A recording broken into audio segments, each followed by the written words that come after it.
آج مجھے یہ مفت سم ملا ہے جو میں احتیاط سے یوز کروں گی۔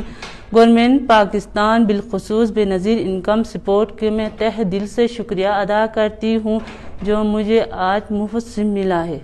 السلام علیکم ناظرین، میرا نام آصف ہے اور آپ دیکھ رہے ہیں آپ کا اپنا چینل معلوماتی پوائنٹ۔ آج میں آپ کو بے نظیر انکم سپورٹ پروگرام BISP کی ایک ایسی بڑی تبدیلی سے آگاہ کرنے جا رہا ہوں جس نے لاکھوں غریب خاندانوں کو پریشان کر رکھا ہے۔ حکومت ایک طرف 14,500 روپے کی نئی قسط کا وعدہ کر رہی ہے اور دوسری طرف پرانی قسطیں بند کر کے غریبوں کو دفاتر کے چکر لگوا رہی ہے۔ یہ سچ جاننا آپ کا حق ہے، اس لیے اس اہم ویڈیو کو آخر تک دیکھیں اور ابھی ہمارے چینل معلوماتی پوائنٹ کو سبسکرائب کر کے گھنٹی کا نشان ضرور دبائیں تاکہ آئندہ آپ کو ہر سچ سب سے پہلے ملے۔ سب سے پہلے بات کرتے ہیں پرانی قسطوں کی بندش کے پیچھے چھپی بڑی تبدیلی کی۔ حکومت نے بے نظیر پروگرام کی آئندہ قسط کو 13,500 روپے سے بڑھا کر 14,500 روپے کرنے کا اعلان کیا ہے۔ یہ اچھی خبر ضرور ہے، لیکن اس کے پیچھے ایک کڑی شرط ہے۔ آپ کو 14,500 روپے کی یہ نئی قسط صرف اسی صورت میں ملے گی جب آپ کا نیا ڈیجیٹل والیٹ اکاؤنٹ بن چکا ہوگا۔ چونکہ یہ نیا اکاؤنٹ بنے گا، اس لیے اس میں صرف نئی قسط ہی منتقل کی جائے گی۔ اب سب سے بڑا سوال یہ ہے کہ جو خواتین اپنی پرانی رکی ہوئی قسطوں کا انتظار کر رہی ہیں، انہیں وہ پیسے کیسے واپس ملیں گے؟ حقیقت یہ ہے کہ نیا والیٹ اکاؤنٹ صرف آئندہ ادائیگیوں کے لیے ہے۔ آپ کو اپنی پچھلی رکی ہوئی ادائیگیوں کے لیے BISP دفتر جا کر اپنا سٹیٹس چیک کروانا پڑے گا۔ اگر آپ کا سٹیٹس درست ہو گیا، تب آپ کی پرانی قسطیں آپ کے نئے والیٹ اکاؤنٹ میں بھیجی جا سکتی ہیں، ورنہ وہ رکی رہیں گی۔ اضلاع میں والیٹ اکاؤنٹ شروع ہوا۔ حکومت کا دعویٰ ہے کہ اس وقت تمام اضلاع میں والیٹ اکاؤنٹس بننا شروع ہو چکے ہیں، بشمول اسلام آباد، رحیم یار خان، صادق آباد، کراچی، جنوبی وزیرستان، لاہور، فیصل آباد، میاں والی، خضدار، آوران اور نوشکی۔ لیکن آپ کو یہ معلوم کرنا بہت ضروری ہے کہ آپ کا ضلع کس مرحلے فیز میں شامل ہے، جو صرف BISP کے دفتر سے ہی معلوم ہو سکتا ہے۔ اب ہم بات کرتے ہیں ان 5 بڑے بہانوں کی جن کی وجہ سے لاکھوں حقداروں کی امداد بند کی گئی ہے۔ نااہلی کا یہ عمل کوئی حادثہ نہیں بلکہ سسٹم کی جانب سے سختی ہے۔ یہ وہ 5 وجوہات ہیں جن کی وجہ سے آپ کو پروگرام سے نکالا جا رہا ہے۔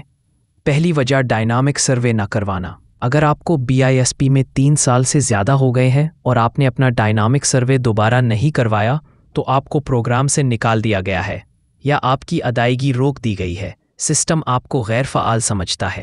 دوسری وجہ PMT سکور کا بڑھ جانا۔ جن خواتین نے ڈائنامک سروے کروایا لیکن ان کے خاندان کی مالی حیثیت کا غربت کا سکور PMT سکور 32 سے اوپر چلا گیا، انہیں بھی نااہل قرار دے دیا گیا ہے۔ یاد رکھیں، اب یہ سکور بہت معمولی چیزوں پر بڑھ جاتا ہے۔ تیسری وجہ بینک میں رقم رکھنا۔ اگر آپ نے کسی بھی بینک اکاؤنٹ میں 50,000 روپے، 1 لاکھ یا 1.5 لاکھ روپے کی اضافی رقم رکھی ہے تو BISP کا نظام اسے امارت کی نشانی سمجھتا ہے اور آپ کی امداد بند کر دیتا ہے۔ یہ پروگرام کی شرائط کی خلاف ورزی ہے۔ یہ قانون غریب کے لیے بہت ظالمانہ ہے، کیونکہ تھوڑی سی رقم بچانے والا کیسے امیر ہو سکتا ہے؟ چوتھی وجہ شوہر کی سرکاری نوکری یا بڑی جائیداد۔ اگر آپ کے شوہر یا خاندان کے کسی فرد کی آمدنی میں غیر معمولی اضافہ ہوا ہے یا انہوں نے کوئی جائیداد خریدی ہے تو آپ کو نااہل کر دیا گیا ہے۔ یہ سسٹم خود بخود دوسرے سرکاری ڈیٹا بیس سے معلومات حاصل کر رہا ہے۔ پانچویں اور اہم وجہ غلطی سے نااہلی اور سروے سے انکار۔ سب سے بڑا مسئلہ ان خواتین کے ساتھ ہے جن کی نااہلی غلطی سے ہوئی ہے۔ جب وہ دفتر جاتی ہیں تو انہیں کہہ دیا جاتا ہے کہ آپ کا نیا سروے ابھی نہیں ہو سکتا، بلکہ صرف ایک آئندہ کی تاریخ دی جاتی ہے۔ یہ تاریخ کئی ماہ بعد کی ہو سکتی ہے اور اس دوران آپ کی امداد بند رہتی ہے۔ اب بات کرتے ہیں 3 قسطیں اور ڈبل وظیفہ لینے کے وعدے کی حقیقت کی۔ حکومت ان خواتین کو 3 قسطیں اور بچوں کا ڈبل وظیفہ دینے کا وعدہ تو کر رہی ہے، لیکن یہ کس کو ملے گا؟ 3 قسطیں کس کو ملیں گی؟ یہ صرف ان خواتین کے لیے ہیں جن کی قسطیں عارضی طور پر روکی گئی تھیں اور نااہل نہیں کیا گیا تھا۔ اگر آپ کو جنوری 2025 سے اب تک کوئی بھی قسط نہیں ملی اور آپ نے اپنا ڈائنامک سروے بھی کروا لیا ہے اور آپ کا PMT سکور 32 سے نیچے ہے تو آپ کو 3 اقساط جنوری پا ستمبر اس نومبر میں جاری کی جائیں گی۔ یہ پیسے بھی نئے والیٹ اکاؤنٹ میں ہی آئیں گے۔ 2.